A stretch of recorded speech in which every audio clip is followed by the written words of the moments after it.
El libro del profeta Nahum. Este breve libro profético es una colección de poemas que anuncian la caída de uno de los peores opresores de Israel, el antiguo imperio asirio y su ciudad capital, Nínive. Los asirios se levantaron como uno de los primeros grandes imperios en el mundo, y su expansión hacia Israel resultó en la destrucción total y el exilio del reino del norte con todas sus tribus. Los ejércitos asirios eran violentos y destructivos a una escala que el mundo jamás había visto. Así que Israel y sus vecinos estaban esperando la caída de Asiria, que llegó eventualmente en el año 612 a.C. Los babilonios se levantaron y empezaron una rebelión que dominó a Nínive e hizo caer el imperio asirio.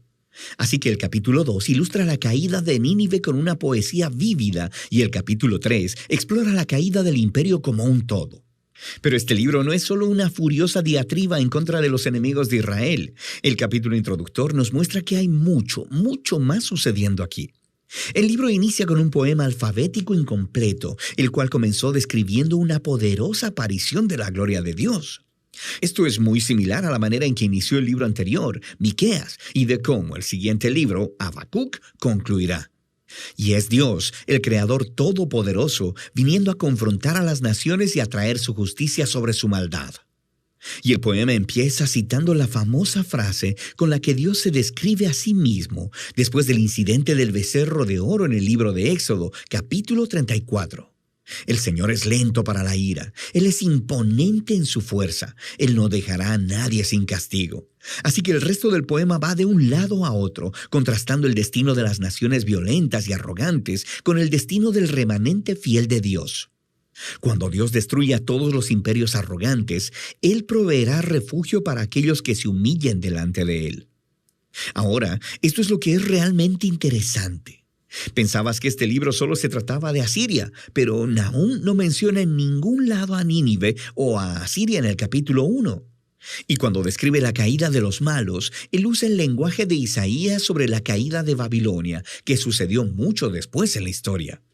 Y no solo eso, Nahum también describe la caída de los malos como buenas nuevas para el remanente del pueblo de Dios. Es una alusión directa a las buenas nuevas de Isaías sobre la caída de Babilonia. Así que todos estos pequeños detalles del capítulo 1 se unen para comunicar un punto clave.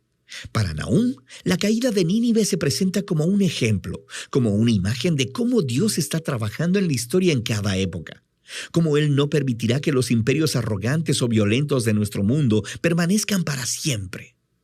Y así, el mensaje de Nahum es de hecho muy similar al de Daniel. Asiria se destaca dentro de una larga línea de imperios violentos a través de la historia. Y el destino de Nínive es un recordatorio del compromiso de Dios de hacer caer a los violentos y arrogantes en todas las épocas.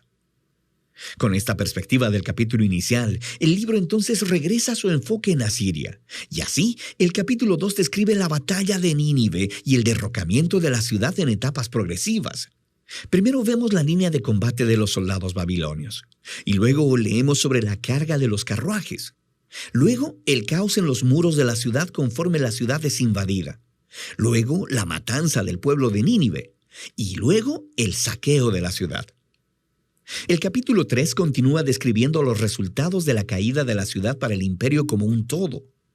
Nahum inicia anunciando una desgracia sobre la ciudad que fue construida por sus reyes con la sangre del inocente. Es una imagen de cómo la injusticia estaba arraigada en el mismo sistema que hacía a Asiria tan exitosa. Pero su violencia ha sembrado las semillas de su propia destrucción. Así que Asiria caerá delante de Babilonia. El libro concluye con una burla contra el derrocado rey de Asiria. Él es golpeado con una herida fatal, y de las naciones que él oprimió alguna vez, nadie viene a ayudarlo.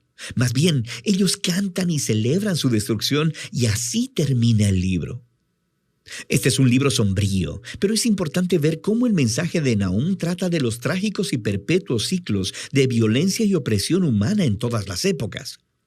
La historia humana está llena de tribus y naciones que se elevan a sí mismas y utilizan la violencia para tomar lo que quieren, produciendo la muerte del inocente.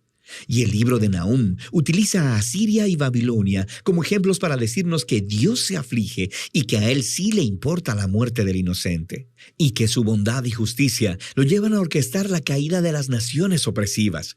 Y el juicio de Dios sobre el mal es una buena noticia, a menos, claro, que seas Asiria.